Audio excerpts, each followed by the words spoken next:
Dictation start होगा 5 second बाद। Start. Bhimrao Ambedkar का जन्म 14 अप्रैल 1891 को केंद्रीय प्रांत के महू में हुआ था। उनके पिता रामजी मालोजी सकपाल सेना में सूबेदार मेजर थे तथा उस समय महू छावनी में तैनात थे। उनकी माता का नाम भीमाबाई मुरबादकर था। भीमराव का परिवार हिंदू धर्म की महार जाति से संबंधित था। उस समय कुछ कट्टरपंथी सवर्ण इस जाति के लोगों को अस्पृश्य समझकर उनके साथ भेदभाव एवं बुरा व्यवहार करते थे।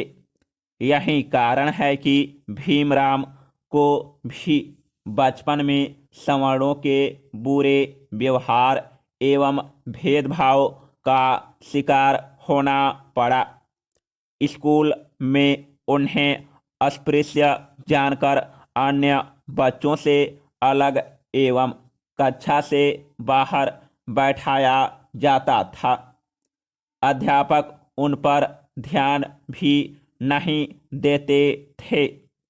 भेदभाव एवं बुरे व्यवहार का प्रभाव उन पर ऐसा पड़ा कि दलितों एवं अस्पृश्य माने जाने वाले लोगों के उत्थान के लिए उन्होंने उनका नेतृत्व करने का निर्णय लिया।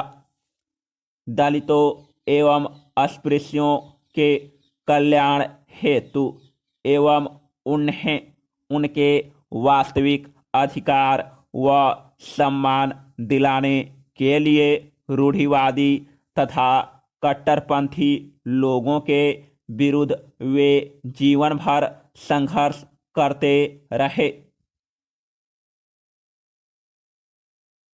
वर्ष 1905 में उनका विवाह रमाबाई से हो गया और उसी वर्ष उनके पिता उन्हें लेकर बम्बई चले गए, जहां उनका नामांकन एल्फिंस्टन स्कूल में करवा दिया।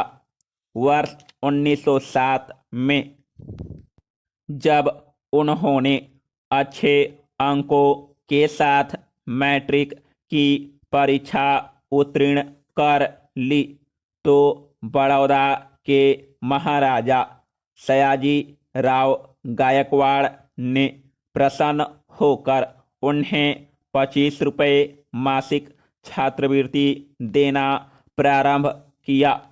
वर्ष 1912 में राजनीति विज्ञान और अर्थशास्त्र में बीए की परीक्षा पास की तथा वर्ष 1913 में अपने पिता की मृत्यु के बाद उच्च शिक्षा हेतु विदेश चले गए।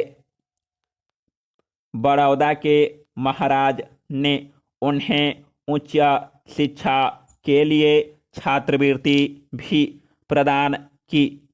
इसके बाद भीमराव अमेरिका चले गए, जहां न्यूयॉर्क के कोलंबिया विश्वविद्यालय से उन्होंने वर्ष 1915 में एमए तथा वर्ष 1916 में पीएचडी की उपाधि प्राप्त की। वर्ष 1917 में वे कोल्हापुर के शासक शाहजी महाराज के संपर्क में आए तथा उनकी आर्थिक सहायता से मूक नायक नामक पाक्षिक पत्र निकालना शुरू किया, जिसका उद्देश्य था दलितोद्धार करना। पीएचडी की डिग्री प्राप्त करने के बाद भी उच्च शिक्षा की उनकी भूख शांत नहीं हुई थी।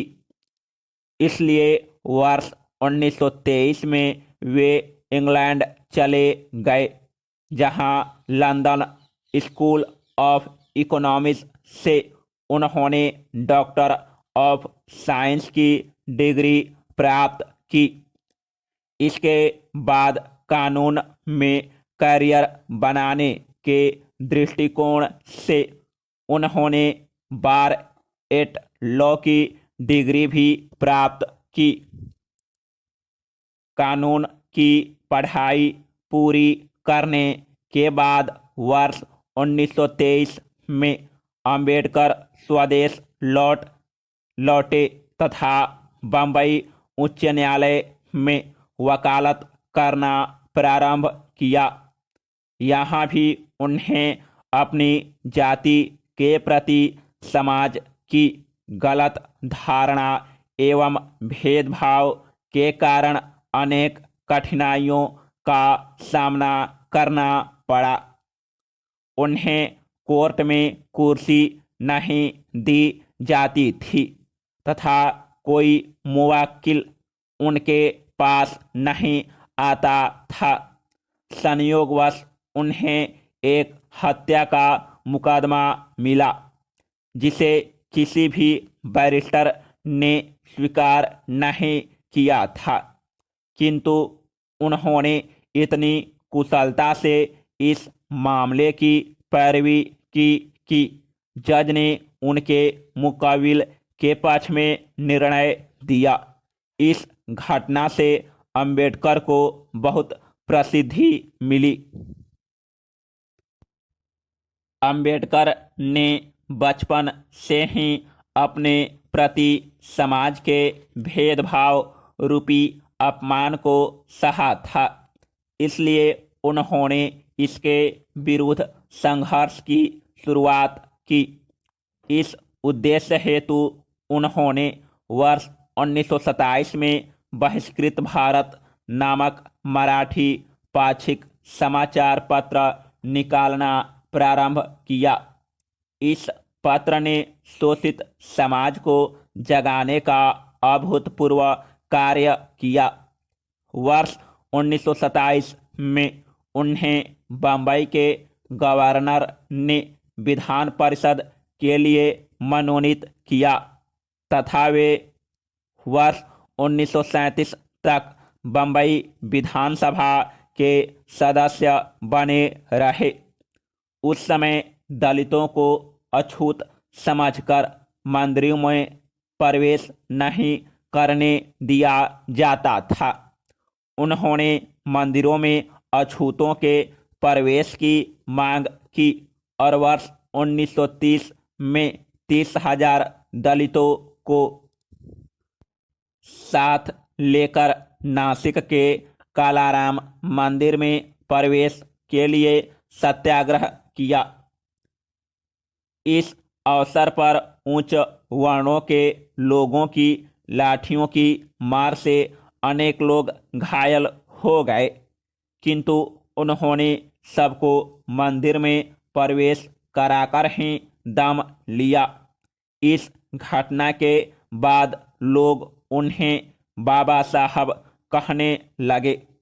उन्होंने वर्ष 1935 में इंडिपेंडेंट लेबर पार्टी की स्थापना की, जिसके द्वारा उन्होंने दलित एवं अछूत समझे जाने वाले लोगों की भलाई के लिए कट्टरपंथियों के विरुद्ध संघर्ष प्रारंभ किया। वर्ष 1935 में उन्हें गवर्नमेंट लॉ कॉलेज के प्रधानाचार्य का गरिमामयी पद प्रदान किया गया। वर्ष 1937 में बम्बई के चुनावों में इनकी पार्टी को 15 में से 13 स्थानों पर जीत हासिल हुई। हालांकि अंबेडकर गांधी जी के दलितोद्धार के तरीकों से सहमत नहीं थे, लेकिन अपनी विचारधारा के कारण उन्होंने कांग्रेस के जवाहरलाल नेहरू एवं सरदार वल्लभ भाई पटेल जैसे बड़े नेताओं को अपनी तरफ आकर्षित किया। वर्ष 1941 में उन्हें वायसराय की रक्षा परामर्श समिति का सदस्य नियुक्त किया गया।